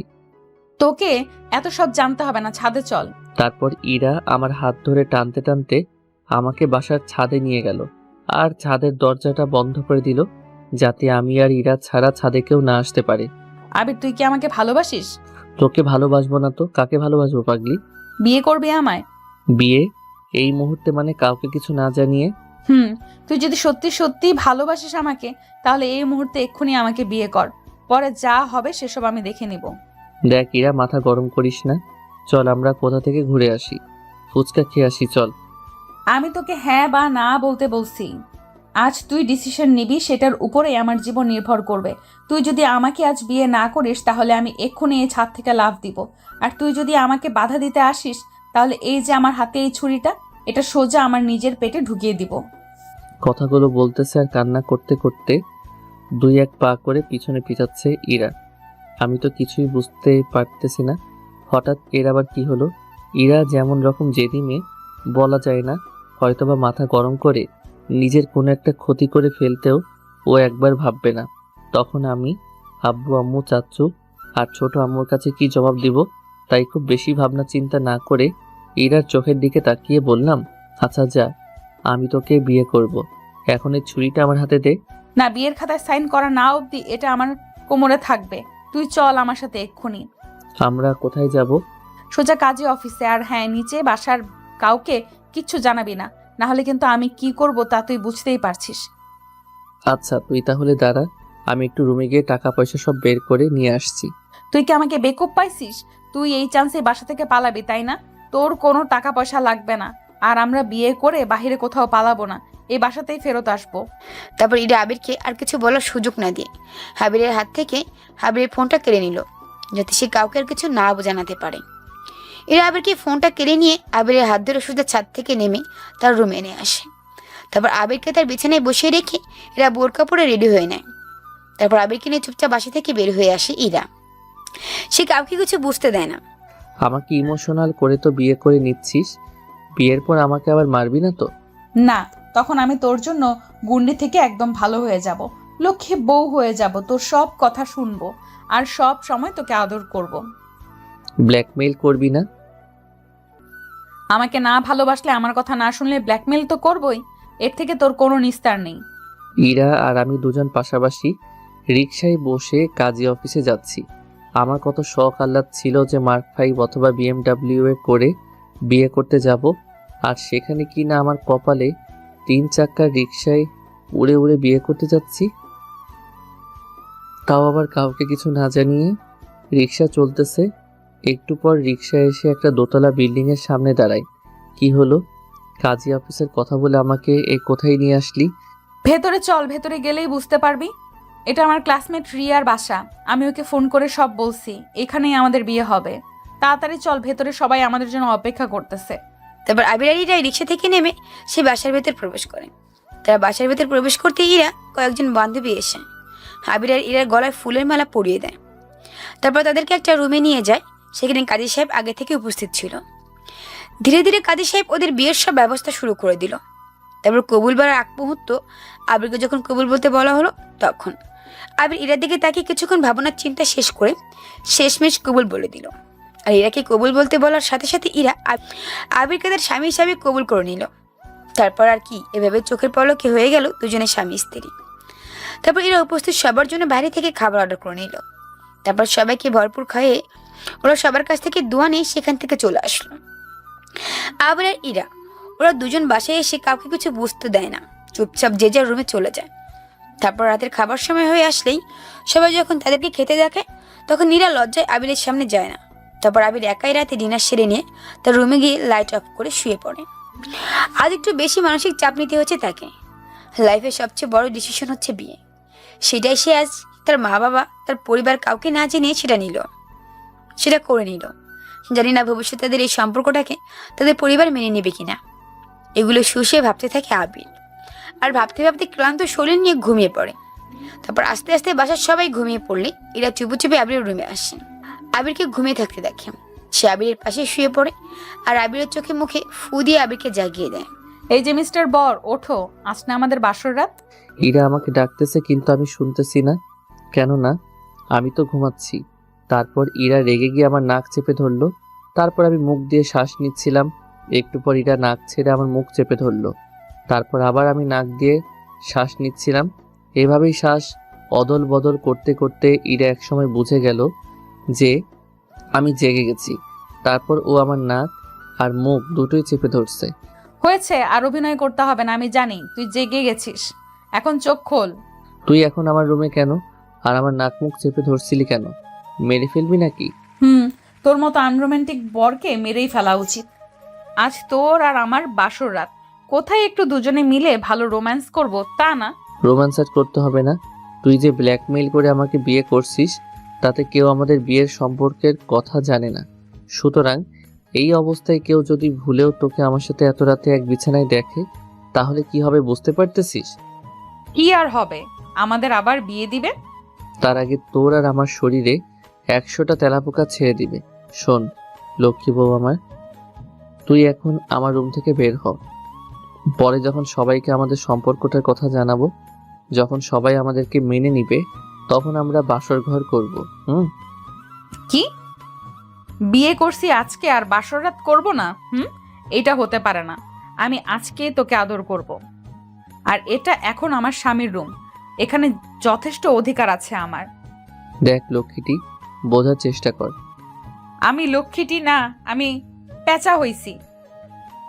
এখন আদর কর আমায়, বলেই আবিরের উপর ঝাঁপিয়ে পড়ে আবিরের ঠোঁট জোড়া নিজের দখলে নিয়ে নিলাম। ইরা আমার বুকের উপর শুয়ে আমার ঠোঁটে ঠোঁট ডুবিয়ে দিয়ে যাচ্ছে। পাগলিটা আমার কোনো কথাই শুনছে না, তাই আমিও ওর সাথে সায় দিতে লাগলাম। ওর কোমরে হাত দিয়ে ওকে জড়িয়ে ধরে কিস করতে থাকলাম। তারপর ধীরে ধীরে ইরা যখন আমার কাছ থেকে স্ত্রীর অধিকার আদায় করে নিতে চায়, তখন আমি ইরাকে বাধা দেই আর বলি, দেখ ইরা, আমাদের বিয়েটা যেভাবেই হোক হয়েছে, কিন্তু এখনো কেউ আমাদের বিয়ের সম্পর্কে জানে না। আর এমন অবস্থাতে আমি যদি তোকে আদর করি, তাহলে তোর পেটে বাবু আসতে পারে, আর তখন সবাই তোকে ভুল বুঝতে পারে। তাই আগে আব্বু আম্মু সহ সবাই আমাদের বিয়ের কথা জানুক, তারপর আমরা স্বামী স্ত্রীর অধিকারে যাব। বাহ, আমার বরটা দেখি অনেক কিছু বোঝে। আচ্ছা তাহলে ঠিক আছে, কিন্তু আমি এখন থেকে তোমার সাথে ঘুমাবো, তাও তোকে জড়িয়ে ধরে তোর বুকে লেপ্টে। আচ্ছা ঠিক আছে, কিন্তু সেটা তাহলে সবার ঘুমানোর পর। বাসার সবাই ঘুমিয়ে গেলে তুই আসবি, আর ভোরবেলা সবাই আবার ঘুম থেকে ওঠার আগে তুই তোর রুমে যাবি। আচ্ছা ঠিক আছে, তাই হবে। এখন একটু উঠে দাঁড়াতো। তারপর আমি উঠে দাঁড়াতেই ইরা আমার পায়ে সালাম করলো। আরে আরে কি করছিস? ওঠ ওঠ। শুনেছি বিয়ের প্রথম রাতে স্ত্রীদের স্বামীর পা ছুঁয়ে সালাম করতে হয়। আবির সত্যি করে একটা কথা বলতো, তুই কি সত্যি আমাকে ভালোবাসিস, নাকি আমি তোকে ব্ল্যাকমেল করাতে তুই আমাকে বিয়ে করতে রাজি হলি? সত্যি কথা বলবো? সত্যিটাই বল। আসলে আমিও তোকে অনেক আগে থেকে ভালোবাসি, যা কখনো বলা হয়নি। ইরা, তুই হয়তো জানিস না আমি তোকে অনেক ভালোবাসি। ভালোবাসি তোর পাগলামিগুলোকে, ভালোবাসি তোর অধিকার খাটানোগুলোকে, আর সবচেয়ে বেশি ভালোবাসি আমার ব্ল্যাকমেইলার গুন্ডি চাচাতো বোন, সরি বউকে। আমিও তোকে অনেক ভালোবাসি, কারণ একমাত্র তুই আমাকে এমন সহ্য করিস, কখনো বিরক্ত হোস না। অনেক ভালোবেসে ফেলেছি তোকে, তাই আমি তোকে কখনো হারাতে চাই না বলেই তোকে এইভাবে বিয়ে করে নিয়েছি। ও ও আবার কি? বাসরাতে আমার গিফট কোথায়? তোর বউকে কিছু দিবি না? আমার কাছে তো এই মুহূর্তে তেমন কিছু নেই, শুধু হাতের এই ব্রেসলেটটা ছাড়া। এটা আজ থেকে আমার, আর সাথে তুইও, বলেই আবিরকে খুশিতে আবারও জড়িয়ে ধরে বিছানার পাশে নিয়ে ঘুমিয়ে পড়লাম। এভাবে আরও এক সপ্তাহ কেটে যায়। এখন এরা আবির একসাথে থাকতে সবাইকে লুকিয়ে ঘুমায়। রাতে বাসায় সবাই ঘুমিয়ে পড়লে এরা চুপে চুপে আবিরের রুমে আসেন, আর আবিরকে লেপ্টে জড়িয়ে ধরে আবিরের পাশেই আবিরের বিছানায় ঘুমায়। তাদের স্বামী স্ত্রীর সম্পর্ক এভাবেই চলতে থাকে। একদিন হঠাৎ খুব সকাল সকাল ইরার আম্মু ইরাকে ডাকতে ইরার রুমে যায়। গিয়ে দেখে ইরা রুমে নেই। তারপরে ইরার আম্মু আবিরের রুমে উকি দিয়ে দেখে ইরা আবিরের বুকে আবিরকে লেপ্টে ধরে ঘুমাচ্ছে। এসব দেখে সে নিজের চোখকেই যেন বিশ্বাস করতে পারে না। তারপরে এর আম্মু তানিয়া ওদেরকে কিছু বুঝতে না দিয়ে সরাসরি আবিরের আব্বু আম্মুকে বিষয়টা খুলে বলে। তারপর সবাই মিলে সিদ্ধান্ত নেয় ওদের বিয়ে দিবে। আসলে ওদের বিয়ে সে ছোটবেলা থেকেই ওদের মা বাবা ঠিক করে রেখেছিল, তাই তো ওদের একসাথে এতটা ক্লোজলি আসতে দিছে। যাই হোক, সকালে সবাই একসাথে নাস্তা করার সময় ইরার আম্মু আবির আর ইরাকে উদ্দেশ্য করে বলে, বেশ ভালোই এগিয়েছো দুজন। আমরা চেয়েছিলাম তোরা বড় হলে তোদের বিয়ে দিতে, কিন্তু তোরা তো তার আগেই। আম্মু তুমি কি বলতেছো? চুপ, আর আমাদের চোখ ফাঁকি দিতে হবে না। আমি আজকে সব দেখছি। যাই হোক, যা হবার হয়েছে। আমরা সবাই তোদের বিয়ে ঠিক করেছি, আগামীকালই তোদের বিয়ে। আমি লজ্জায় কোনো কথা বলতে পারতেছি না, চুপচাপ মাথা নিচু করে আবার নাড়াচাড়া করে যাচ্ছি। বড় আব্বু, আম্মু, আমি তোমাদেরকে কিছু বলতে চাই। তারপর ইরা আব্বু আর ওর আম্মুকে আমাদের বিয়ের কথাটা বলে, যেটা শুনে সবাই আরো অবাক হয়। এটা কিভাবে তোরা করলি? আমরা তোদেরকে সারপ্রাইজ দিতে গিয়ে তো নিজেরাই সারপ্রাইজ হয়ে গেলাম। যাই হোক, আমরা তোদের আবারও ধুমধাম করে বিয়ে দিব। আগামীকালই তোদের বিয়ে। তারপর ওর কথা মতো তখন থেকে বাড়িতে পুরো বিয়ের ধুম পড়ে যায়। আগামীকাল আবির আর ইরার বিয়ে। আপনারা সবাই আমন্ত্রিত। আজ সারাদিন ধরে বিয়ের কেনাকাটা চলতে থাকে। ধীরে ধীরে তাদের ফ্যামিলির দাওয়াতের সব লোকজন আসতে থাকে। তারপর পরের দিন সকাল থেকে শুরু হয় বিয়ের আয়োজন। সারাদিন বিয়ের আনন্দ শেষে বিকেলে বিয়ের পড়ানো হওয়ার পর খাওয়া দাওয়া শেষ করে আবিরকে ইরার রুমে সাজানো ফুলের বাসর ঘরে পাঠানো হয়। আর সারাদিন ইরাকে আবিরের সামনে যেতে দেওয়া হয়নি, তাই ইরাও আবিরকে দেখার জন্য খুব চটপট করতেছিল। আবির বাসর ঘরে প্রবেশ করতেই ইরা দৌড়ে এসে আবিরকে জড়িয়ে ধরে আর কান্না করতে করতে বলে, কোথায় ছিলি? এত লেট করলি কেন আমার কাছে আসতে? তুই জানিস সবাই আমাকে তোর কাছে যেতে দিচ্ছিল না। পাগলি, তাই বলে এমন ছোটদের মতো কান্না করছিস কেন? আজ না আমাদের বাসর রাত, তুই প্রথমে এরকম কান্না করলে বাসর হবে কিভাবে? আজ কিন্তু তোকে খুব আদর করব, দেখবো কত আদর খেতে পারিস। যা, তোর মুখে কি কিচ্ছু আটকায় না? পাঠক পাঠিকারা তো সবাই আমাদের কথা শুনছে, আমি লজ্জা পাচ্ছি তো। বা তুই আবার লজ্জাও পেতে পারিস। চল, আজ তোর সব লজ্জা আমি ভেঙে দিব। বলি ইরাকে থুড়ি বউকে কোলে তুলে নিলাম আর বিছানায় শুয়ে দিলাম।